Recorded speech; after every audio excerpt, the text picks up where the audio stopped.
Olá! Sabe, construir uma cultura de empresa que seja realmente excepcional não tem nada de mágico, não é algo que acontece por acaso. É um processo, sabe? Um processo bem deliberado de construção, quase como erguer um prédio. E é exatamente isso que a gente vai fazer aqui, dar uma olhada na planta baixa dessa construção. Então, a grande pergunta que guia a nossa conversa é essa: o que é que sustenta as grandes empresas, afinal? Qual é essa tal arquitetura invisível que, mesmo que a gente não veja, a gente sente em cada corredor, em cada reunião? E a resposta é essa aí, a cultura organizacional. O pulo do gato aqui é entender que cultura não é algo que simplesmente acontece. Pelo contrário, ela é uma estrutura projetada, pensada, construída de propósito, tijolo por tijolo. Ok, então vamos começar nossa obra. E toda grande construção, mas toda mesmo, precisa de uma fundação sólida. Um alicerce forte o suficiente para aguentar tudo que vai ser colocado em cima. Na cultura de uma empresa, esse alicerce é o ponto de partida de absolutamente tudo. E esse alicerce se apoia em três pilares que são fundamentais. O primeiro é a governança corporativa, que basicamente define as regras do jogo. O segundo é a profissionalização da gestão, que é sair do improviso e criar estruturas de verdade, como um conselho, uma diretoria. E o terceiro, que talvez seja a alma de tudo, é a clareza de propósito. É saber o porquê de a empresa existir.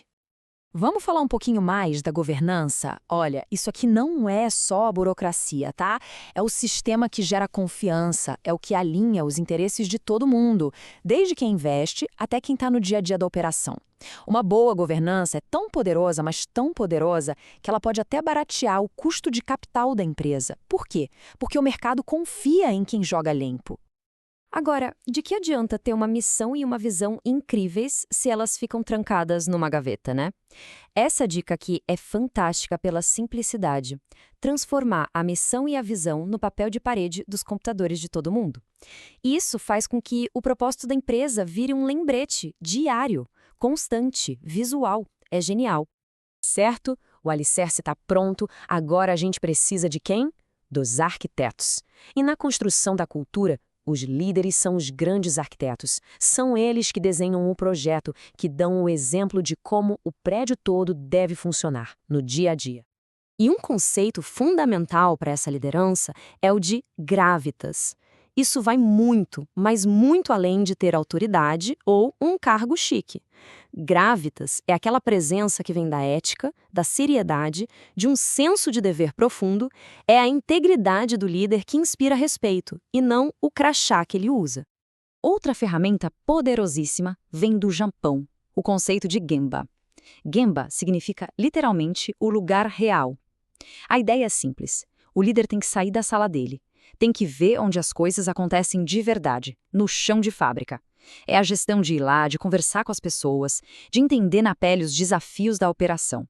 E a diferença de uma abordagem para outra é gritante. De um lado, tem o líder na sua torre de marfim, sabe? Tomando decisão com base em planilha, em relatório, longe da realidade. Do outro, tem o líder que pratica o Gemba, que está lá presente, sentindo o pulso da empresa. Nem se compara a qualidade da decisão e o engajamento que isso gera na equipe. Bom, já temos a fundação e os arquitetos. Agora, a gente precisa da estrutura interna, né? As vigas, as paredes que vão dar forma ao dia a dia dessa nossa construção. E numa organização, essa estrutura são os processos. E para construir processos que funcionam, uma ferramenta clássica e fundamental é o ciclo PDCA. Pense nele como um motorzinho que nunca para de girar, um motor de melhoria contínua. Você planeja, depois executa, aí você checa o resultado e, por fim, age para corrigir o que precisa ou para padronizar o que deu certo. E aí começa tudo de novo, é um ciclo infinito de evolução. Essa frase aqui, ela muda tudo. Uma cultura de excelência não faz caça às bruxas. Quando alguma coisa dá errado, a pergunta não é quem errou. A pergunta certa é o que no nosso processo permitiu que esse erro acontecesse. Isso tira o foco da culpa e joga na solução. Cria um ambiente onde as pessoas não têm medo de apontar problemas.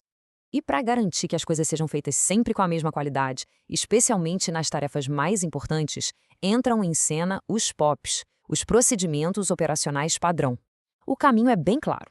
Primeiro, a gente mapeia o que é crítico. Segundo, documenta o passo a passo. Depois, a parte mais importante, comunica e treina todo mundo, sem parar. E, por fim, esses manuais viram a Bíblia para treinar quem está chegando, garantindo que o padrão de qualidade se mantenha desde o primeiro dia.